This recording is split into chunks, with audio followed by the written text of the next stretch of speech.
Willpower is a lovely subject because I suppose it's something that we all need in fair amounts. The reason we started to talk about willpower is that this is one subject that many guests ask us about, and many guests want to know how to get more of it. I think I've never really had a problem with willpower myself. Even as a little kid, I've always been the most stubborn person around, so I've had willpower in chunks. But many people feel that they need more of it. And they think that it is a failing to not have enough. So I enjoyed thoroughly doing some research around willpower, the social psychology of willpower, and there's not that much around actually. I came across the writings of two great authors, and I put them on your notes there for you. The one is Kelly McGonigal's, what is the recommended reading? The Willpower Instinct, how self-control works, why it matters, and what you can do to get more of it. So it's quite nice. The other one, Dr. Baumeister's book on willpower. I suppose he is really the most well-known social psychology researcher when it comes to willpower. Many people think that's kind of where willpower's research really got going, was when he got interested in it. Now, what makes Dr. Baumeister so interesting is that he initially was involved in an American government program to improve the confidence of children, because they saw that confident children were more successful. So they thought, let's up the confidence, and then we're going to have more successful people. And then we managed to breed a whole generation of millennials. So it definitely did not work. Turns out that if you are successful, you get confidence, not the other way around. So we would like to get people to be more successful. Now, his daughter was part of the Marshmallow Studies. I don't know if you guys have come across the Marshmallow Studies. I'm sure you have, to some degree, if I bring it up or if I tell the story a little bit. So Dr. Baumeister's daughter, when she was about 4 years old, was part of this fairly large study to see how little children will behave in the face of great temptation. So little kids are called in to be part of the study, and in a room with no stimulation around, an plain desk, chair, white walls, very little to look at, but on the table is a marshmallow. And they're told if they can wait until the researcher comes back before they eat the marshmallow, then they can have a second marshmallow. And then with small hidden cameras, they see what the reaction is of the kids as the researcher leaves them for about 10 minutes. It was really fascinating to watch the kids and the way that they try and resist this marshmallow. One little girl put her hair over her face so she couldn't see the marshmallow. One little boy turned his chair to face the wall. Some kids licked the marshmallow, then put it back. One little boy hollowed the marshmallow out. Thought he wouldn't be caught like that. But several kids, of course, ate the marshmallows. Then when Dr. Baumeister's daughter was in high school, they chatted a little bit about the kids that were part of the Marshmallow Studies. And as they were talking, it occurred to Dr. Baumeister that it appears a lot of the children who did well in the Marshmallow Studies were actually doing really well at school as well. Their grades were better, they did more extramural activities, they had stronger friendships and so on. So he decided to look into this and started to track down all the children who had high levels of willpower. Well, all the kids that were part of the Marshmallow Studies, actually, quite a large group. But what he found was that those kids that had high levels of willpower overall had more successful lives. So they started to track their progress throughout their life. Their marriages were more stable, their friendships were more solid, they had higher levels of education, they did better in their work in general. So it turned out that willpower was really quite valuable, and this is more or less where the study started. But it was a rocky start because a lot of what we thought about willpower wasn't really that accurate. For instance, they thought that it would be that those students who did well at university would probably also have clean socks. So one study looked at that.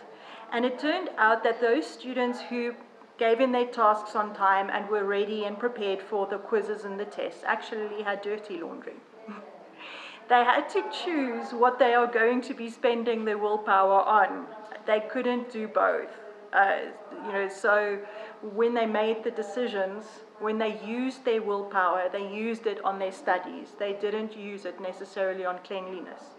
They also found that when they looked at students during times of a lot of pressure, when they put a lot of mental energy into their studies and preparations for exams, that their overall levels of hygiene dropped. They smoked more cigarettes, they drank more, and they had more risky sex.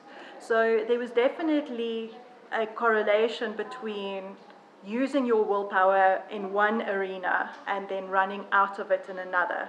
And this is where some of the progress on willpower definitely came from. Willpower and decision making comes from the same part in your brain. It's our prefrontal cortex. But we need to think of it in terms of almost a muscle. When you use it, it does become stronger. It can become stronger. You can train your willpower to some degree to be a little bit stronger, but you also run out of willpower eventually. You run out of decision making. It is more difficult as the day goes on to make sound decisions. When we wake up in the morning, if we've had a good night's sleep and the past couple of days were not too traumatic for us, then our ability to make sound decisions is fairly good. But if you've had a long, tiresome day, and you've already had a couple of days that were very stressful, your ability to make good decisions actually deteriorates throughout the day. And salespeople sometimes use this to their advantage. I think it's the Audi sales manual that teaches the salespeople to use this technique to ensure higher cost of vehicles to their clients. So what they start with, when you buy a new Audi and you have all these fantastic things that you can choose from, the salesman will start with the things that are almost irrelevant but takes a lot of mental energy and decision making. So they will ask you, what fabric do you want on your seats?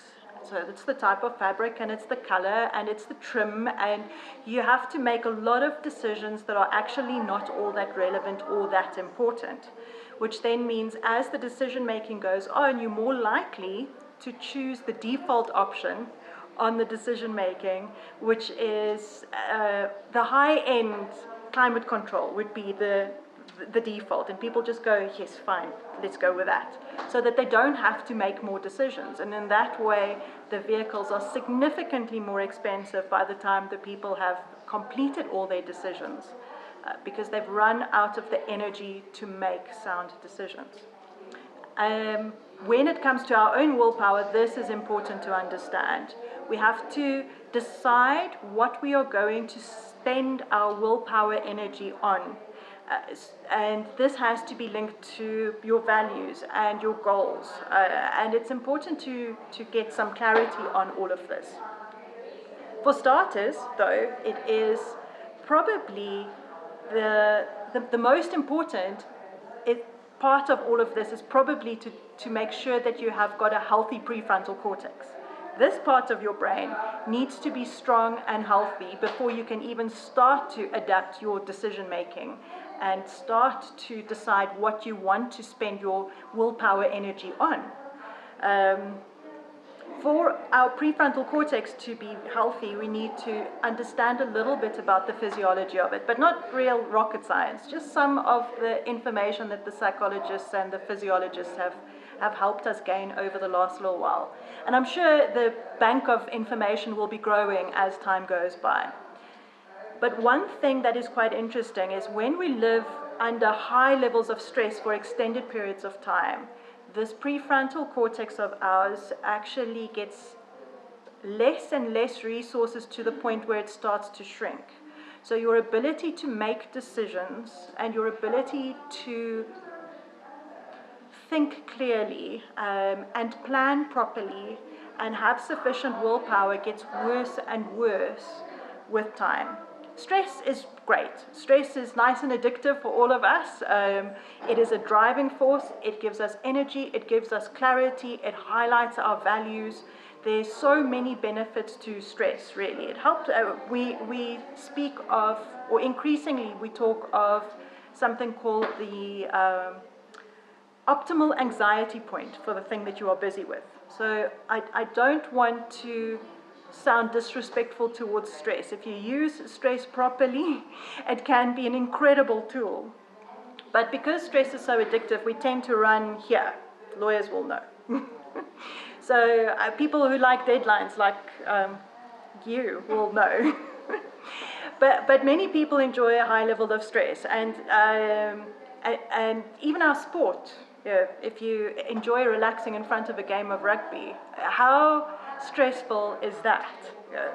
So we addicted to stress, and we have the opportunity to access more stress now than ever through social media and through news networks and movies and sporting events and every other means that we have in our modern world, usually technology related, which means that typically the average person's stress level is a little bit higher than what it needs to be for a healthy prefrontal cortex. So before you can tackle any New Year's resolution, first you need to make sure that part of your brain is healthy. And we feed this through deep breathing exercises, for instance. When we slow down our breath to between 4 and 6 breaths a minute, we actually start to stimulate our vagus nerve more. And the vagus nerve is in charge of our parasympathetic nervous system, and more specifically the rest and digest part, which means that when our vagus nerve is stimulated, it reduces the secretion of stress hormones, and in that way makes small little vascular changes in your brain and improves the blood flow to the prefrontal cortex again. It sounds too good to be true, but it's actually quite amazing. If you can do 5 minutes a day of deep breathing exercises, you can already measure the improvement in your willpower on a daily basis. Something that simple. Okay, so your prefrontal cortex can physically shrink due to too much stress, and there are ways of making it recover and regrow. So for starters, I suppose it is a good idea to understand that high levels of stress does have this impact, and you can reduce the immediate impact through deep breathing exercises, also taking rest days and rest moments from stress. So all of that is important. But there are several ways that you can actually grow directly the prefrontal cortex. One of them is either following a ketogenic diet to a lesser degree, but mostly fasting or intermittent fasting. When we practice fasting or intermittent fasting, there's an increase of the hormone called BDNF in our brain-derived neurotrophic factor, which directly builds new neurons, gray matter, in our brain, and the most measurable areas is the prefrontal cortex and the hippocampus, the memory sorting center of your brain. So you find that people who regularly practice fasting or intermittent fasting actually have healthier brain overall due to other factors as well, but they have a marked increase in the amount of gray matter in the prefrontal cortex, so you can literally reverse it like that. The other one's exercise. When we exercise for more than 20 minutes, then our muscles release a hormone called irisin. Irisin is a lovely hormone. It's named after the messenger goddess Iris that rides rainbows between heaven and earth. So I really like the creative idea behind that, the naming. And it was only identified relatively recently, I think 2010 or so. And amongst other things, irisin is involved in neurogenesis, and when you exercise more, you also see an increased amount of neurons in the prefrontal cortex and also in the hippocampus. So you find an improvement in working memory, you see a reduction in dementia, and a lot of the negatives associated with high levels of stress is literally reversed through exercise. You also find that people who exercise more actually have more willpower. When people, please interrupt anytime. What kind of exercise though? Well, we want more than 20 minutes of a specific physical activity. Even cooking will do. You know, if you're in the kitchen cooking for more than 20, moving, being physically active, that's great. Ideally, we want exercise that's below lactate threshold, which means it's an intensity of exercise where you can still keep a conversation going. So actually, the amount of irisin that is secreted is reduced when exercise intensity is too high. So, so we want maybe a long walk, and if you can combine it with spending time in nature, even better. There's a Japanese treatment called that translates into forest bathing, which is basically spending time under the canopy of a natural forest, just being mindful, essentially, looking at the different colors, the shadows and the light, the movement, feeling the breeze, all the smells and sounds, the temperature of the air on your skin, just being aware. And that has shown to have significant improvement in overall brain health, but also healing throughout the body. So it's a fascinating. I don't have to run. You don't have to run. No, you don't have to run. In fact, a recent study I came across showed that I think, although running can be incredibly beneficial, after 4.5 hours a week of running, the negatives of running actually starts to overtake the positives.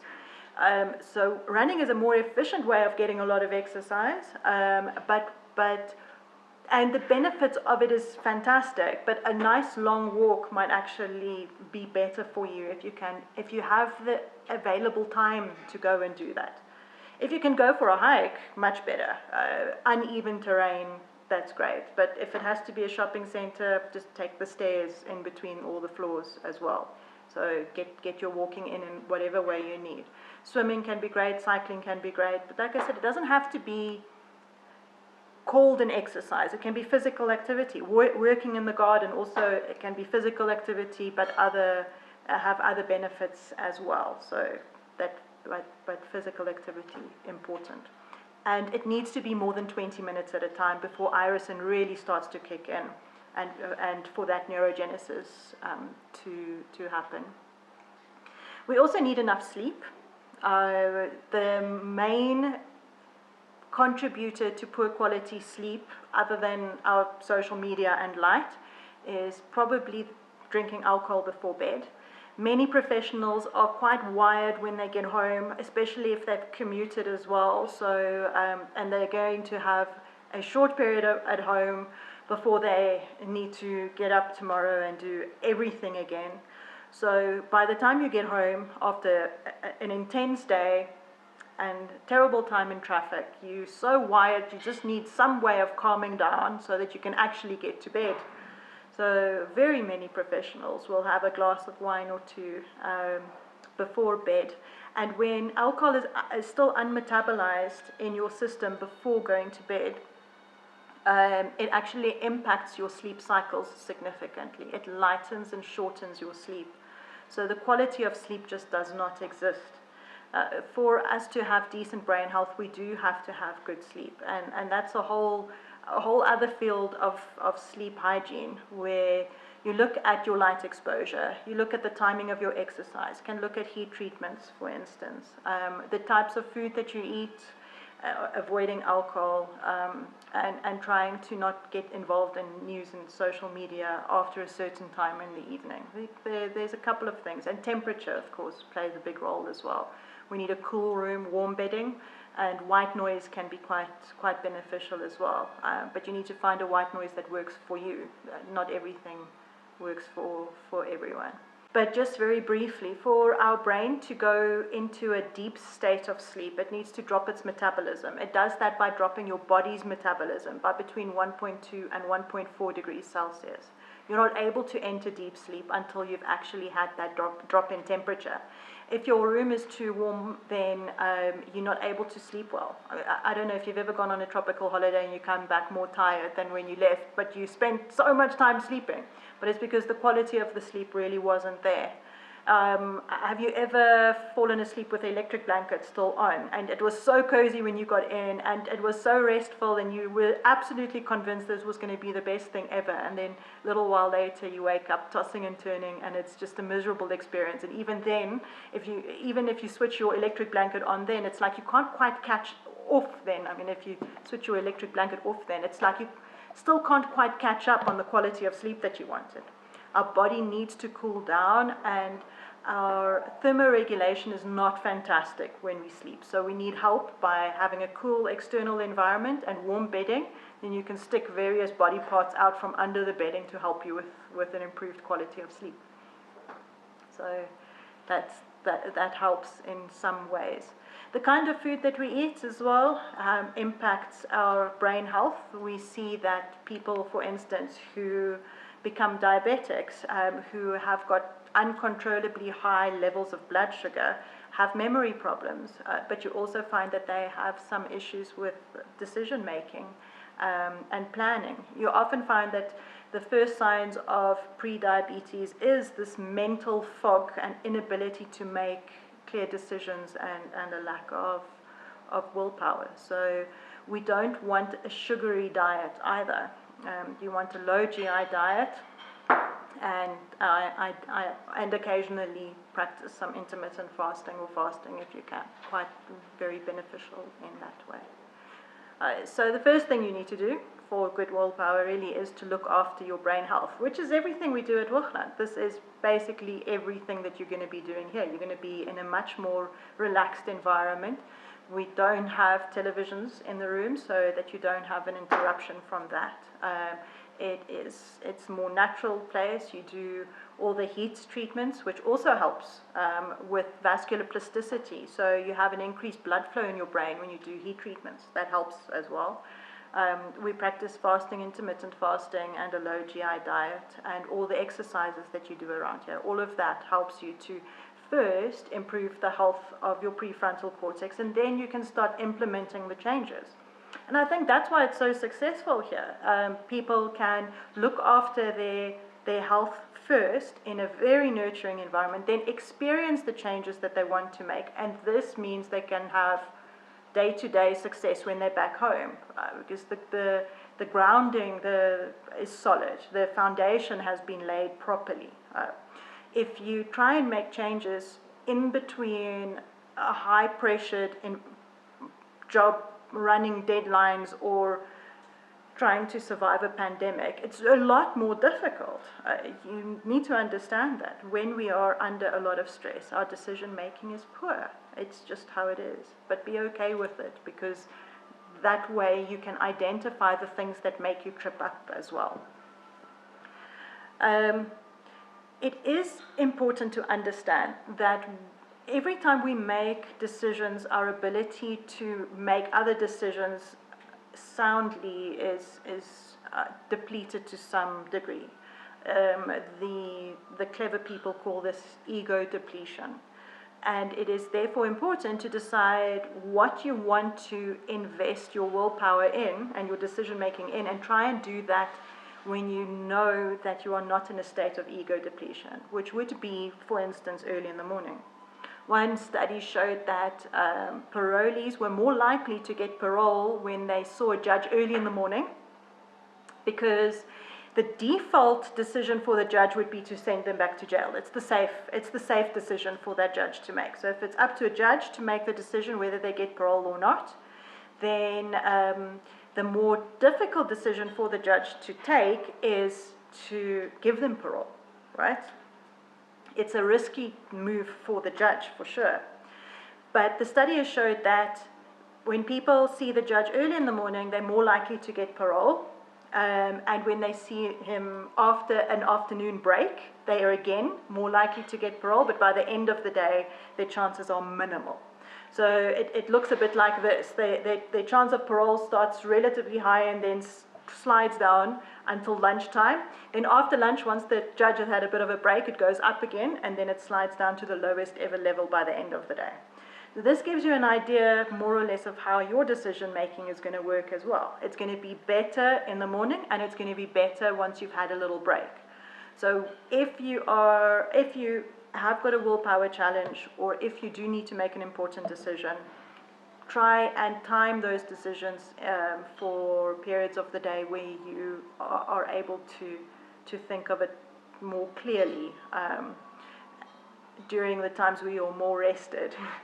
Now, I think you find that a fair amount of, especially people living in Johannesburg, Joburg has got a very strange subculture of not allowing anyone to ever rest at all.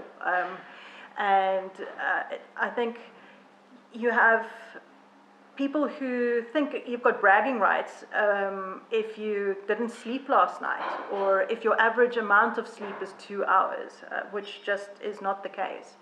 In my previous life as a corporate pilot, I saw very many people burn out in their 40s and 50s. They were just used up by then, completely used up, because they were trying to sprint a marathon. And you just can't do that. At some point, you actually need to look after yourself as well, to be able to go the distance and enjoy the view along the way. The more decisions you have to make, the more it takes away from your ability to make decisions. So you need to prioritize what decisions you want to make and time the most important decisions when you know that you're going to be that you're going to have enough mental resources to make those decisions soundly.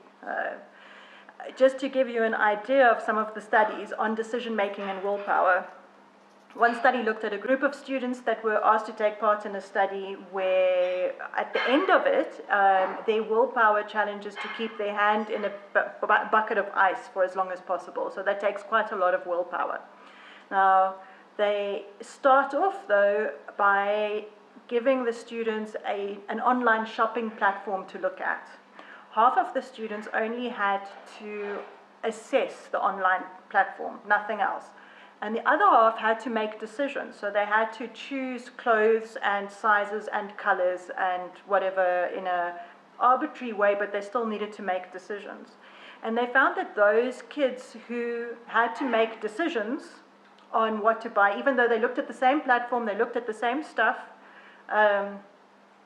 the people who had to make decisions were only able to keep their hand in the ice water for half of the time compared to the ones that didn't make decisions. They just had to assess the platform.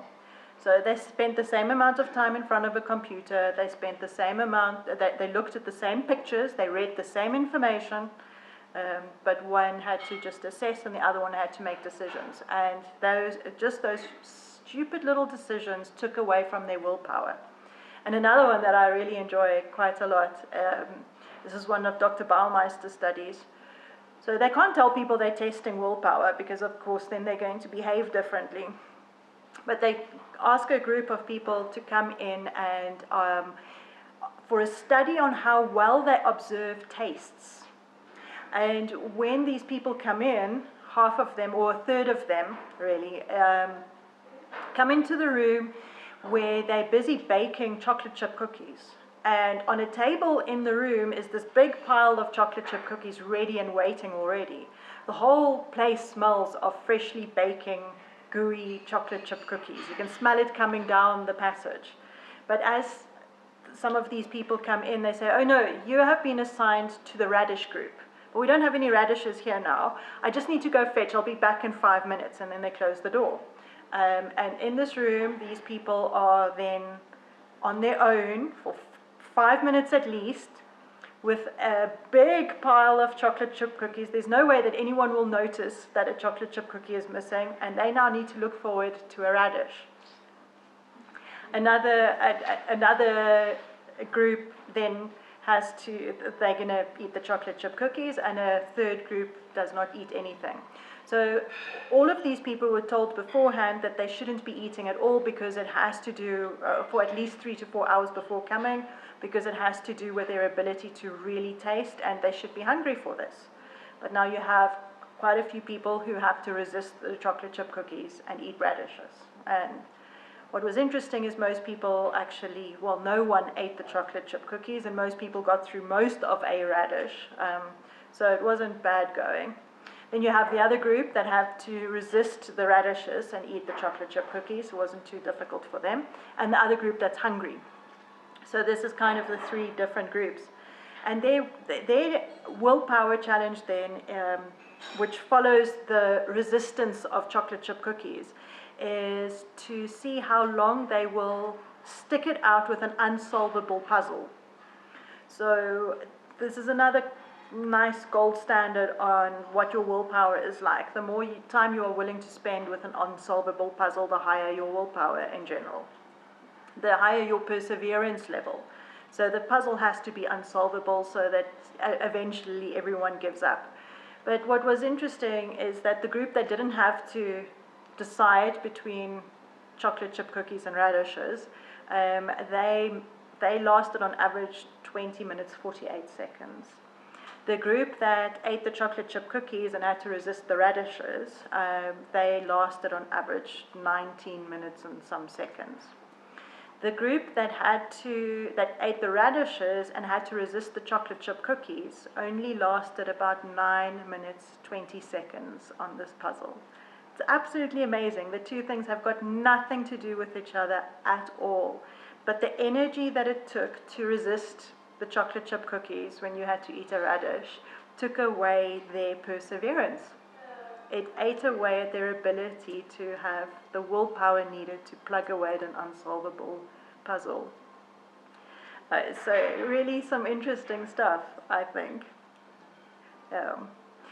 To some degree, we can practice our willpower as well. Some people are just born with more willpower than others, and if you want to work on your willpower, you can grow it in little ways. Have daily small willpower challenges for yourself, things that you think that you might not be that fantastic at, for instance.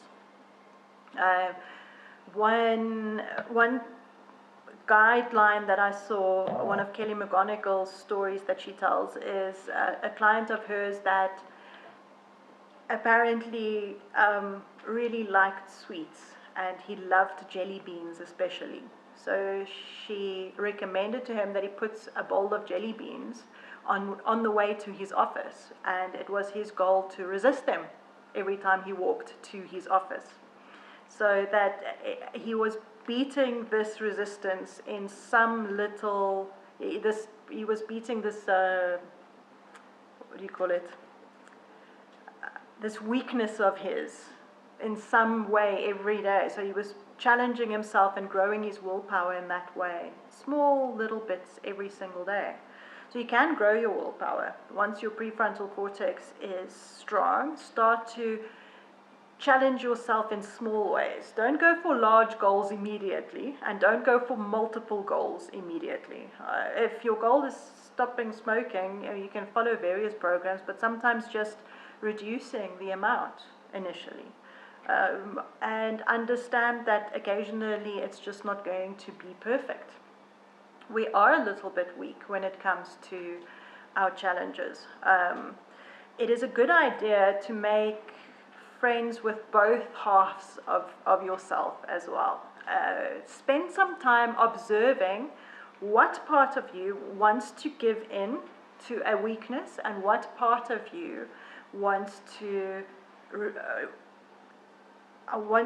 use your willpower to reach an ultimate goal. I enjoy the take Kelly McGonigal has on this. She divides our willpower into Willpower, something that you will do, like I will exercise. Won't power, something I won't do, like I won't drink or I won't smoke or I won't eat too much. And want power, something that you are going to do in small little increments for an ultimate goal. Yeah.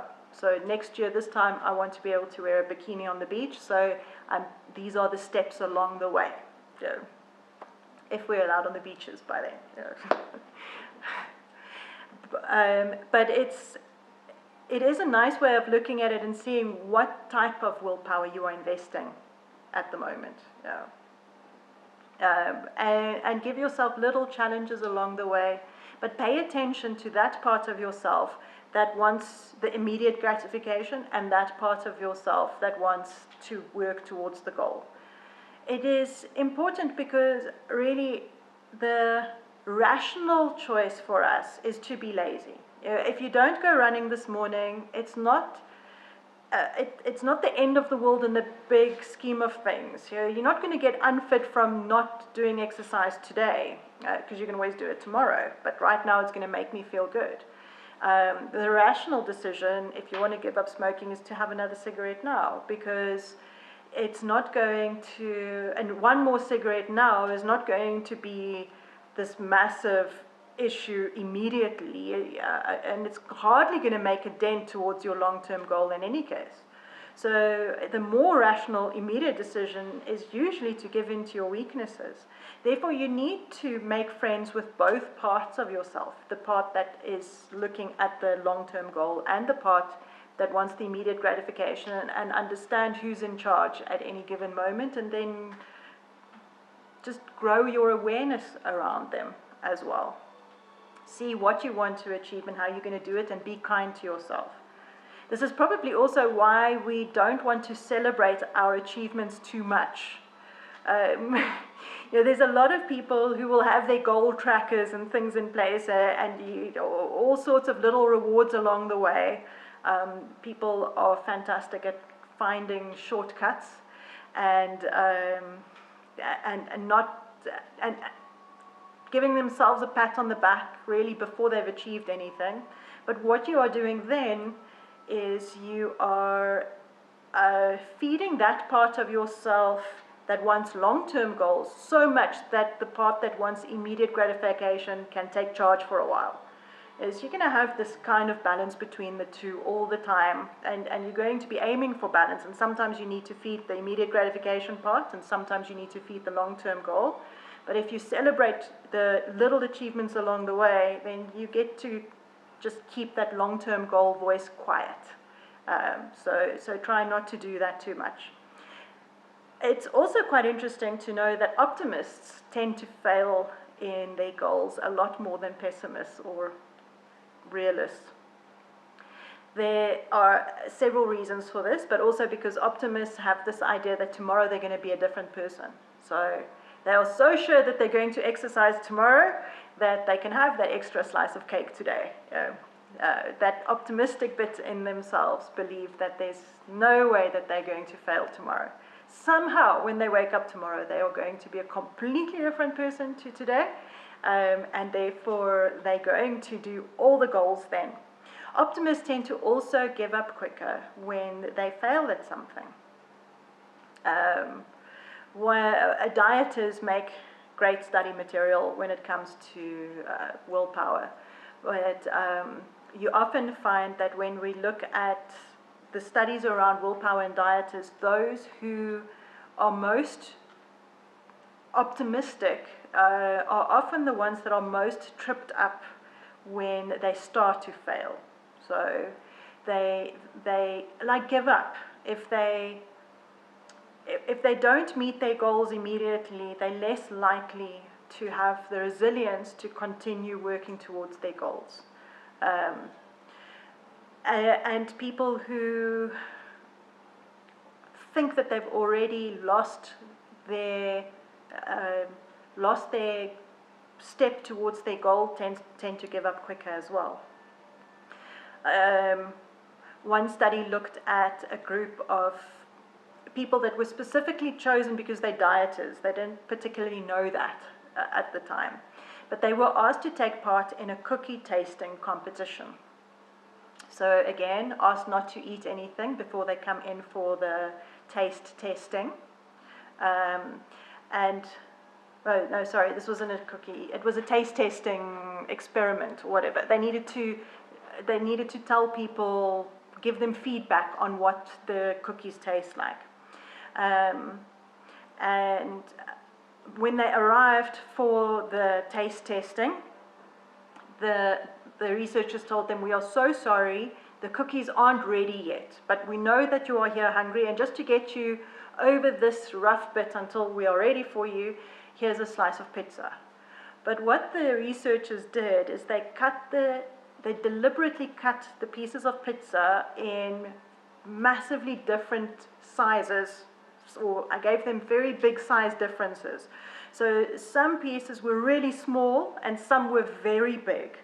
And you could see who was getting small and who got the really big pieces of pizza. The researchers gave them out fairly randomly, but then kept track of how these dieters behaved afterwards. What was really interesting is those people who got small pieces of pizza ate significantly less cookies during the tasting than those who had large pieces of pizza. Because those people who had large pieces of pizza thought, well, their diet is now blown in any case, so they might as well indulge. It's amazing how these little perspectives change how we deal with our immediate life as well. It is important to be aware of that and understand that our willpower goals it's a continual process, and it's something that you probably will have to continue for the rest of your life. It is not something that you just work towards a trophy and it's on your shelf. If you want to give up smoking, that's going to be a daily thing that you do for the rest of your life. It's not you have now given up smoking and that's the end of it. Who said I'm very good at smoking, I give it up at least 20 times a day? Who was that? Anyway, but you know, it is a continual process to reach these goals and maintain these goals. It's not something that just happens in one go. So one way of reaching your goals is actually to be very aware of the times where you will probably trip up. Maybe even write that down. So if your goal is to exercise more, when are the times that you won't go exercising? Think about it. If it's a cold morning, maybe that's it. If you have 6 to 9 every day. If you've got a hangover, maybe you are not going to be exercising then. If your partner stayed over, you're less likely to get up. If your exercise buddy is out of town for the weekend, maybe that is a time where you're not going to do it.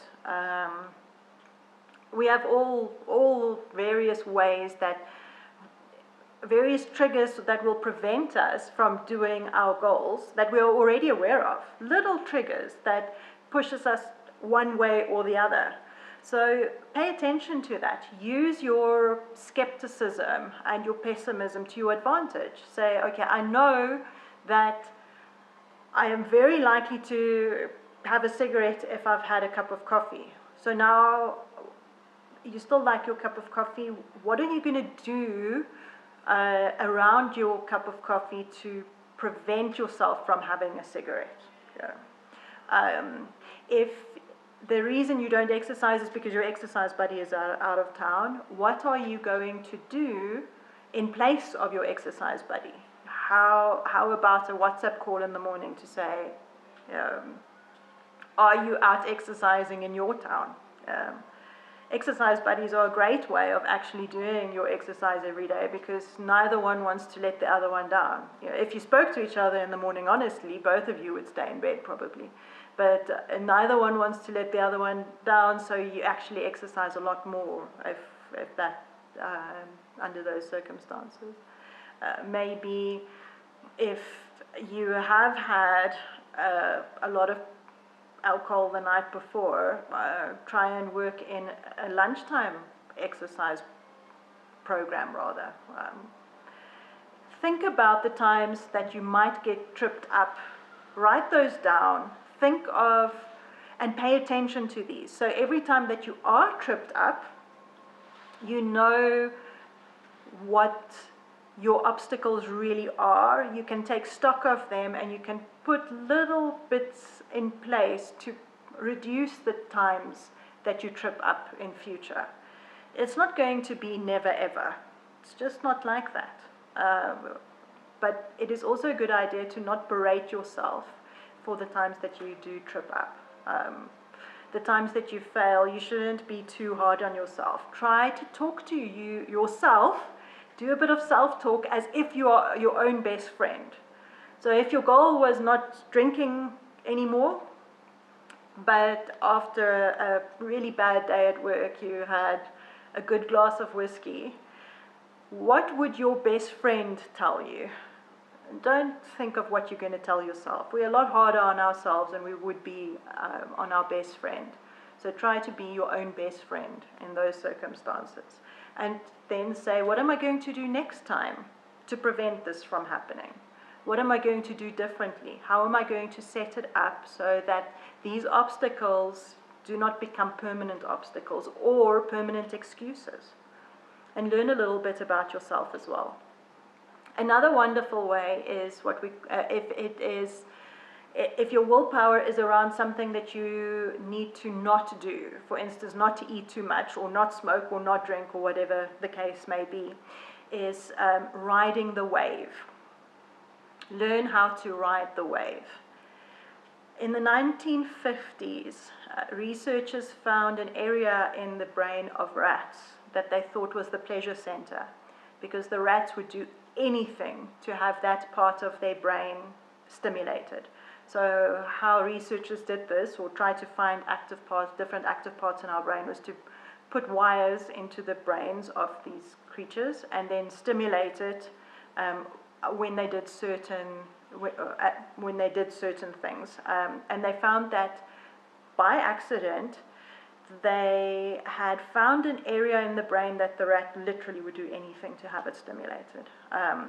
If the rat could have it stimulated, they would push a lever repeatedly, stimulating that part of the brain over and over and over and over again, ignoring food, ignoring sleep, becoming completely dehydrated, ignoring all their friends in the cages with them, just pushing this lever over and over and over again. It was such a strong need for these rats that they would even get them to run across electrified grids to the extent where their paws would be bleeding by the end of it, just so they can have this stimulation in their brain. And initially people thought this was the pleasure center, but it turns out to be the anticipation center of the brain. That part of our brain that is supercharged when we're gambling, for instance.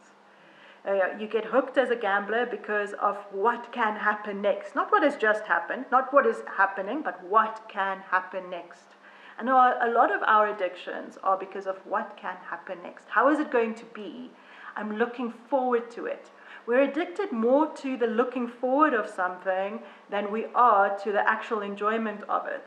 How many times have you looked forward to a piece of chocolate cake and it's really, that excitement builds, but by the time you have it, it's like really not that great. You enjoy it, but the enjoyment is nowhere near as great as what the anticipation of it was. And you continue eating it even if the enjoyment isn't there because you think you should be.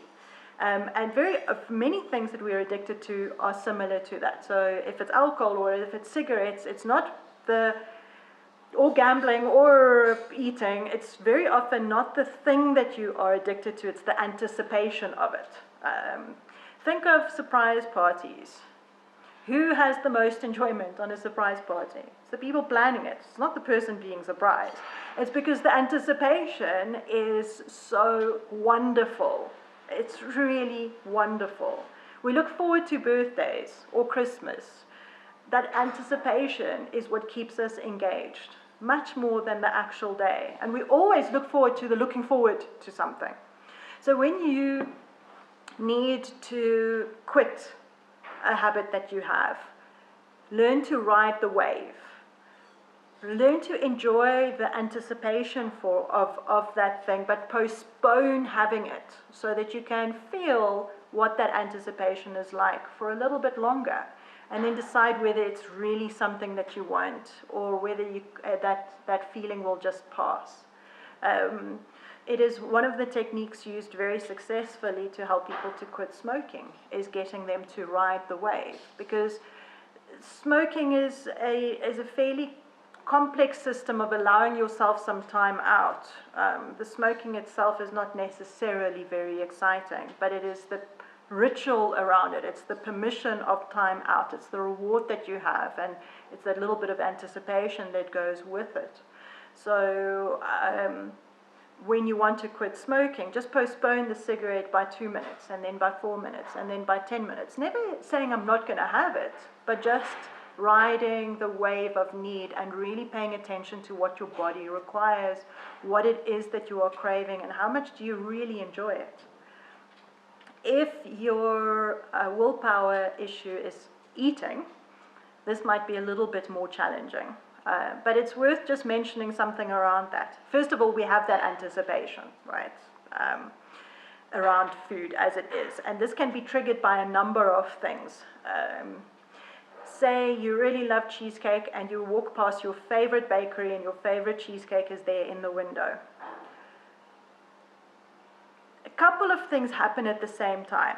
For starters, you experience that cheesecake as a threat because you're supposed to not have it at this point in time. You're on a diet.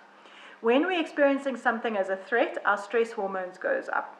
When our stress hormones go up, our energy tends to go up, our alertness go up, and we feel more excited. So now that cheesecake has made you feel excited because it's a threat. On top of that, our anticipation goes up, and that increases your engagement with that. Additionally, we have this amazing ability to pre-taste that cheesecake. So as you see it, as you start to mentally engage with it, your body prepares for you to actually be eating it, and you start producing saliva and your blood sugar drops. So now you are hungry, your mouth is watering, and you are super excited because you're not supposed to have it. This just gives you a little bit of an insight in how your body can actually trip itself up, how your whole body and mind works together to trip you up so that you don't reach these silly little goals. You can ride the wave, you can enjoy the anticipation, but should you occasionally give in to actually eating the cheesecake, it's probably a good idea to do it as mindfully as possible so that you try to genuinely enjoy it and not try to force yourself to enjoy it because the anticipation was so great, which is very often what people do.